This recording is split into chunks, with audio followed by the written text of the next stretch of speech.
Hola Miguel Ángel y Carlos. Ya son 18 años de La Rosa de Guadalupe. Imagínate, finalmente La Rosa de Guadalupe viene siendo la culminación de muchos sueños, de muchos anhelos y de mucho trabajo, ¿no? Era la carrera que precisamente queríamos y pues que se nos haya concedido y poderte conectar con un público, pues no tiene parangón. La verdad, estamos muy satisfechos de lo que ha ocurrido y de sobre todo darle a la audiencia pues sus necesidades de entretenimiento y satisfacerlas. Exactamente, por parte nuestra, pues creo que nos sumamos toda la gente de producción a lo que acaba de decir el señor Mercado, porque eso es lo que nos ha dado la serie prácticamente desde sus inicios. Satisfacciones, ir haciendo algunos ajustes, pero finalmente siempre tratando de que la audiencia sea quien diera la última palabra, y la última palabra pues creo que está dicha. Estamos arrancando justamente la 18ª, yo no le llamo temporada, siempre hablo de los 18 años porque realmente el 5 pasado fue exactamente la fecha de celebración, dado que entramos al aire el 5 de febrero del 2008. Carlos, ¿cómo se te ocurrió el concepto del programa? Fui como muchísima gente va a la Basílica de Guadalupe y estando ahí volteé a ver pues a la gente, ¿no? Y ver tantos rostros que venían a pedir cosas, ¿no? Y que iban con problemáticas. Y ahí es donde me pregunté, pues mira, ¿cuántas historias no debe de haber aquí? Y ahí es donde nació el programa, ¿no? Y las temáticas actuales, pues es lo que pasa en la vida misma, sin que llegue, nosotros utilizamos la realidad como un telón de fondo y creamos personajes, ¿no? Entonces, siempre estamos de alguna manera haciendo investigaciones y a la vanguardia de situaciones y platicando muchísimo. Antes de la pandemia podíamos platicar mucho más directamente con la gente, incluso íbamos a escuelas y cosas así, pero ya ahora es un poquito más complicado, ¿no? Sin embargo, el Internet es un instrumento maravilloso que nos permite la inmediatez de los temas porque están ahí ya, el celular es un mundo, ¿no? Y en ese mundo, pues hay que también estar muy a las vivas para ir agarrando las historias que ellos mismos van generando. ¿Cómo sortearon los tiempos de pandemia? Pues voy a poner los dos ejemplos. La verdad es que nosotros sí paramos de grabar, prácticamente todas las producciones pararon en ese momento, y nosotros, estando en locaciones, dado que los capítulos se hacen en un 100% en la locación, todavía teníamos oportunidad de estar en algunas locaciones.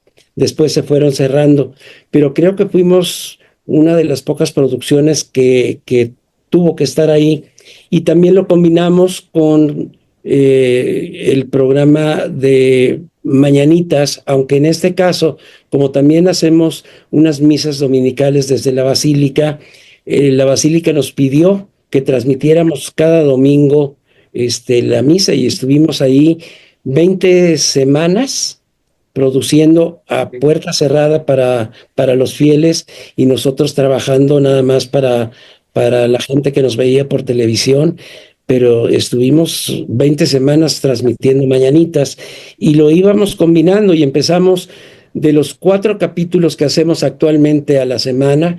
En esa temporada de pandemia hacíamos 1, luego hicimos 2 a la siguiente semana, y poco a poco fuimos recobrando. Todavía se refleja algunas locaciones a las que recurríamos constantemente en esos primeros años. Ya no pudimos regresar porque falleció la persona, desgraciadamente, la persona con la que teníamos el contacto, así como murió pues tanta gente en la pandemia, ¿no?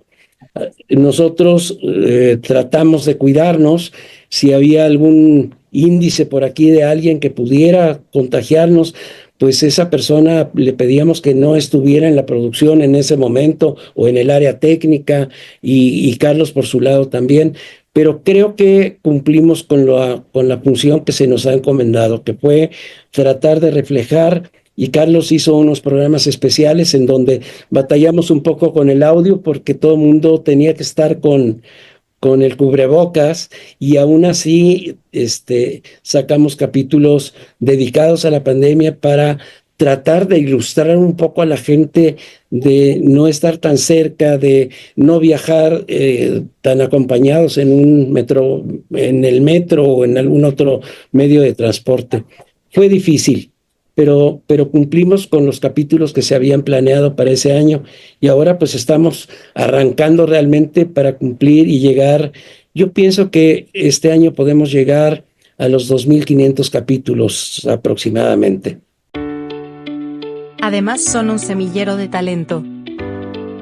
Sí, la verdad es que también ese fue un acuerdo que tuvimos con el señor Mercado y conmigo, y así se lo planteamos a la empresa, el que trabajáramos con gente que no estuviera tan vista, ¿no? Y además el ritmo de trabajo para nosotros con alguno de nuestros estelares en telenovelas podría resultar complicado.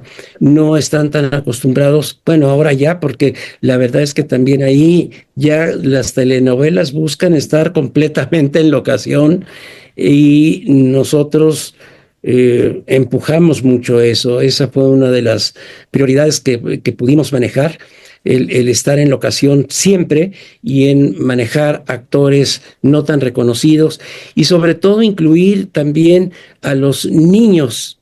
Y los niños egresados del CEA son verdaderamente algunos más profesionales de algunos que conocemos, que no lo son tanto, porque ellos se comprometen totalmente y se emocionan el estar ante la Virgen, etcétera, etcétera.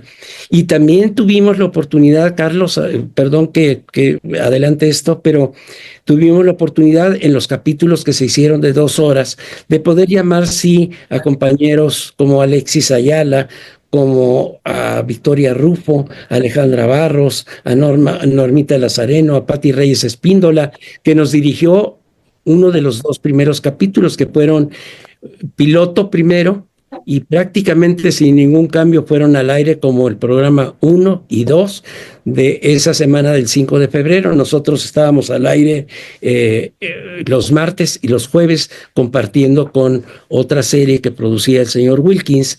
Y a partir del diciembre de ese mismo año, estuvimos al aire todos los días, y de ahí para acá no hemos parado.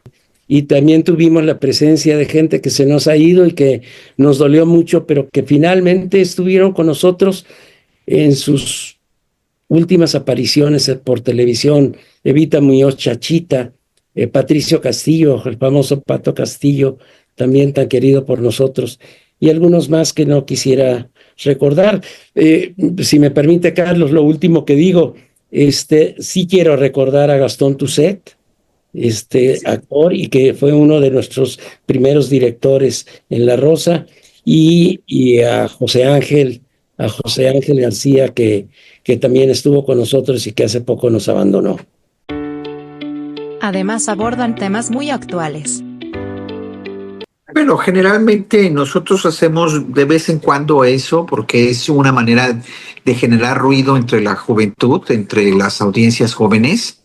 Y pues sí, o sea, finalmente tenemos la inmediatez, lo que yo te decía, finalmente el Internet ya es un mundo, y pues tomamos inmediatamente el caso, sobre todo cuando es tan de chunga como el de Lady Mangos, pues rapidito, ¿no?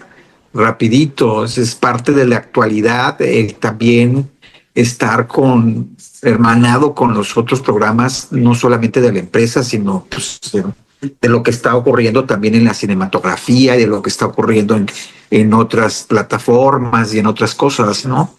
Estos casos mediáticos, vuelvo a comentarlo, pues nos sirve para conectar con esa juventud que ya es muy difícil que voltee a ver a la pantalla lineal de la televisión, y pues lo hemos conseguido, ¿no? También de alguna manera esos mismos casos mediáticos nos han servido para que la gente penetre por TikTok y penetre a través del celular y haciendo cortos chiquitos, etcétera, etcétera, y nos han permitido pues ampliar mucho más nuestras pantallas y nuestras ventanas, de tal manera que ahora pues tenemos ya seguidores, una cantidad impresionante de seguidores y de vistas que muy pocos programas pueden decir que tuvieron, y que nosotros vivimos eternamente agradecidos por esta audiencia maravillosa de las distintas ventanas que nos tocó. Es un programa consumido en varias plataformas. De hecho, en ViX están todos, y yo tengo también conocimiento de que los resultados en ViX son formidables. Es decir, que también La Rosa de Guadalupe ha terminado ser un fenómeno de comunicación en streaming. Y bueno, pues nosotros encantados. ¿Por qué? Porque trabajamos para la audiencia. Finalmente es lo único que importa, el entretenimiento y la satisfacción del entretenimiento de una audiencia. Y en ese sentido, pues nosotros cómo no vamos a estar contentos después de 18 años y más de 2,000 capítulos. ¿Han pensado en usar casos como los de Fofo Márquez o Pablo Lyle? En estos momentos no lo hemos pensado, no lo hemos tomado en cuenta. Mira, generalmente nosotros tomamos los casos donde podemos encontrar una arista del bien, ¿no? El programa es un programa de oferta que tiene una oferta de esperanza y tiene que terminar bien.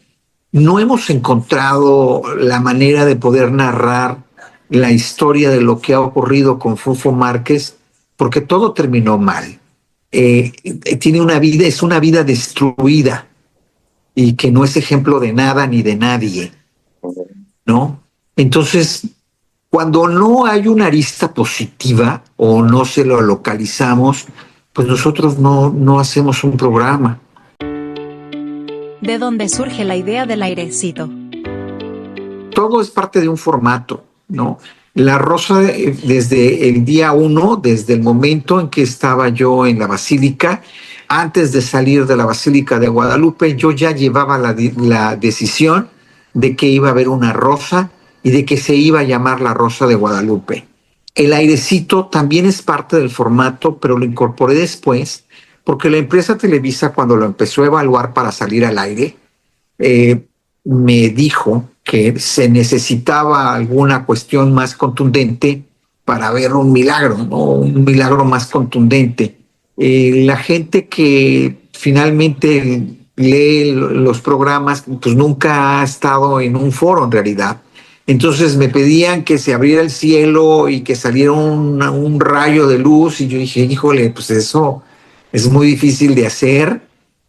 Por principio de cuentas, imposible de hacer, pero por computadora te puede llevar muchísimo tiempo. Entonces decidí que yo tenía que pensar qué cosa podría yo incorporar para satisfacer, por supuesto, la necesidad de la empresa.